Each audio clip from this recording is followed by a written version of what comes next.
देवियों सज्जनों नमस्कार, जय हिंद। आज मैं भाजपा सरकार श्री नरेंद्र मोदी जी के नेतृत्व में जो पिछले 11 साल से चल रही है दोस्तों, उसके ऊपर आपसे मैं कुछ बात करूंगा। उनका मेन जो सिद्धांत उन्होंने दिया अपने कार्यकर्ताओं को, पार्टी में मंत्रिमंडल को, वो है संकल्प से सिद्धि तक। मोदी जी सरकार के 11 वर्षों की उपलब्धियों के बारे में दोस्तों हम आज बात करेंगे, जिसका हम महसूस कर रहे हैं, जिनका फायदा हर जन जन को मिल रहा है। आज हम भारत की उस ऐतिहासिक यात्रा पर बात कर रहे हैं दोस्तों, जो 2014 में शुरू हुई और 2025 पहुंचते पहुंचते नए भारत का निर्माण कर रही है। प्रधानमंत्री नरेंद्र मोदी के नेतृत्व में भारत ने संकल्प से सिद्धि तक का बहुत सफर तय किया है। आइए इस यात्रा के प्रमुख पड़ावों के बारे में बिंदु वाइज मैं आपको एक एक करके समझाऊंगा। आज सबसे पहले दोस्तों, आर्थिक सुधार और आत्मनिर्भर भारत बनाया है नरेंद्र मोदी ने, जिसमें make in India, startup India और आत्मनिर्भर भारत जैसी योजनाओं ने देश की आर्थिक ताकत को मजबूती दी है।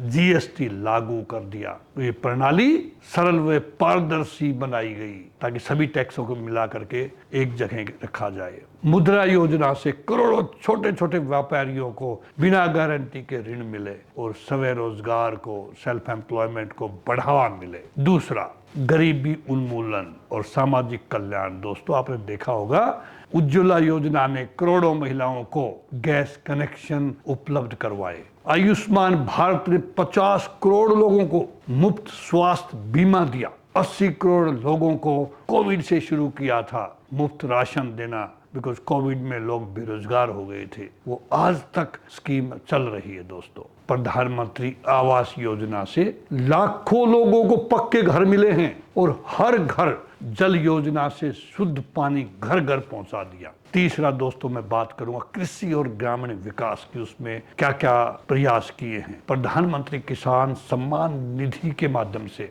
किसानों को सालाना आर्थिक सहायता दी जा रही है दोस्तों, ताकि किसान अपने आप को कमजोर ना महसूस कर सके। ई नाम पोर्टल के जरिए किसान सीधे अपने उत्पाद बेच रहे हैं। यहाँ पे सिंचाई सुविधाओं के विस्तार से कृषि उत्पादन में वृद्धि हुई है। चौथा दोस्तों मैं बात करूंगा राष्ट्रीय सुरक्षा और सीमाओं की मजबूती, जिसमें सर्जिकल स्ट्राइक आपने देखा, एयर स्ट्राइक आपने देखा, आतंकवादियों को एक करारा जवाब दिया गया था उस टाइम पे। रक्षा उपकरणों के स्वदेशी निर्माण पर बल दिया गया पिछले 11 साल में। सीमाओं पर सड़कें, पुल, अन्य बुनियादी ढांचों का तेजी से विकास हुआ। दोस्तों पांचवी में बात करूंगा वैश्विक मंच पर भारत का प्रभाव।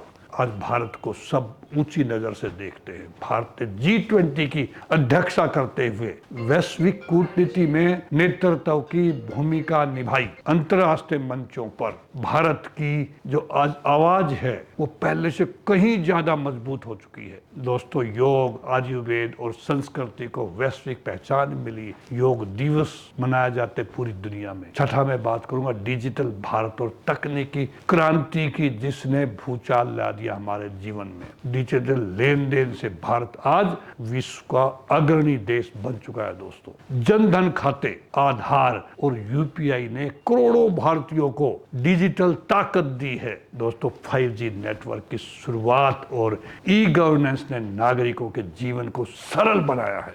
सातवीं में बात करूंगा दोस्तों सुधारों के, उसमें शिक्षा के क्षेत्र में भी क्रांति आई है। 40 साल बाद में नई शिक्षा नीति 2020 में लागू की गई, जिसके तहत रोजगारोन्मुख शिक्षा पर बल दिया गया।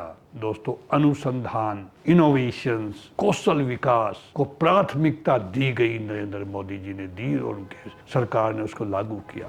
गांव देहात के बच्चों को उच्च गुणवत्ता की शिक्षा प्रदान की गई। दोस्तों अब बात करूंगा मैं भ्रष्टाचार पर प्रहार और पारदर्शिता। हर चीज आज पारदर्शिता के ऊपर पैमाने पे आज काम कर रही है। डायरेक्ट बेनिफिट ट्रांसफर से, जिसको डीबीटी बोलते हैं, सरकारी योजनाओं का लाभ सीधे हर इंसान तक पहुंचा, जो आखिरी पीढ़ी सीढ़ी पे खड़ा हुआ है उस तक पहुंचा है। बेनामी संपत्ति और काले धन पर सख्त कार्रवाई की गई है। सांस्कृतिक गौरव और राष्ट्रवाद को कितना बढ़ावा मिला है इन पिछले 11 साल में, जिसमें दोस्तों मुख्य रूप से अयोध्या में श्री राम मंदिर, भव्य मंदिर बनाया है। मंदिर का निर्माण एक ऐतिहासिक उपलब्धि है दोस्तों, जिसको हम पिछले 500 सालों से इंतजार कर रहे थे।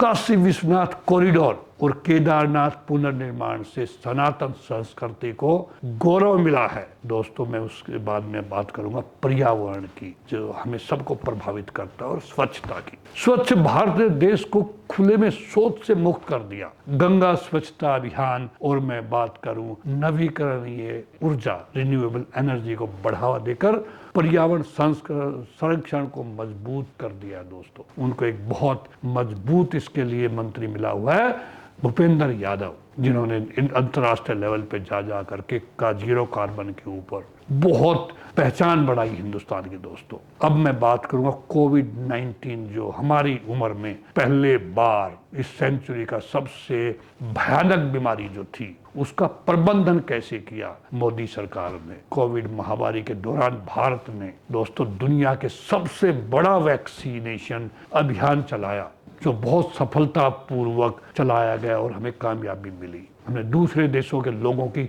अपने 140 करोड़ लोगों के अलावा हमने दूसरे देश के लोगों को भी, उनकी भी जान बचाई, उनको मुफ्त में वैक्सीनेशन दे करके। उनकी जनरेशन हमारे देश की ऋणी रहेंगे, नरेंद्र मोदी जी की ऋणी रहेंगे। अब मैं बात करूंगा हाल ही में कंक्लूडेड ऑपरेशन सिंदूर, जिस पे दोस्तों मैंने एक पुस्तक भी लिखी है, इंग्लिश में भी है और हिंदी में भी है। वो 4 दिन, वो 100 घंटे, जिसमें स्वदेशी ड्रोन, मिसाइल, फाइटर जेट्स ने पाकिस्तान में तबाही मचा दी। 4 दिन में अपने टारगेट्स पूरे किए, ऑब्जेक्टिव अचीव किए, और युद्ध विराम के लिए पाकिस्तान को घुटनों पर ला दिया, गिड़गिड़ाने लगा। पाकिस्तान का चाचा अमेरिका भी गुहार लगाने लगा कि बस हो गया मोदी जी, बस हो गया मोदी जी, जाने दो इनको, बकस दो इनको। दोस्तों, भारत चौथी आर्थिक अर्थव्यवस्था के बिल्कुल नजदीक है, यानी चंद महीनों में हम दुनिया की चौथी आर्थिक व्यवस्था होगी। हमने जापान को पीछे छोड़ा है। दोस्तों, अब भारत आज अग्रसर है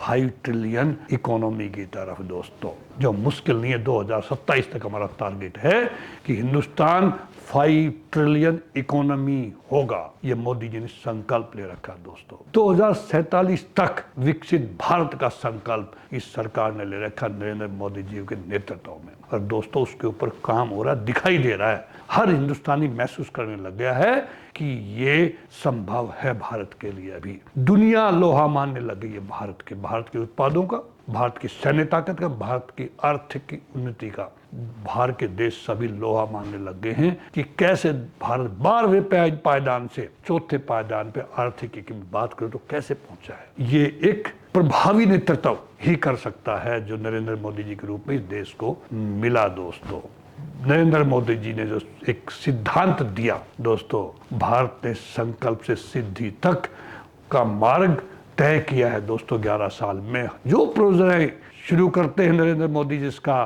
फाउंडेशन रखते हैं, उसकी डेडलाइन दे देते हैं कि उस दिन हम इसका उद्घाटन करेंगे। इसे बोलते संकल्प से सिद्धि तक, यानी जो कहा वो किया, वो दुनिया को डिलीवर किया। दोस्तों, ये बहुत प्रेरणादायक हम दोस्त सभी के लिए। आइए हम सब मिलकर इस विकास यात्रा में सहयोगी बने और भारत को विश्व गुरु बनाने इस अभियान में योगदान दे। दोस्तों, ये मुश्किल नहीं है, हमारे सामने ये होने वाला है। दोस्तों, इसी के साथ दोस्तों, जय हिंद, वंदे मातरम।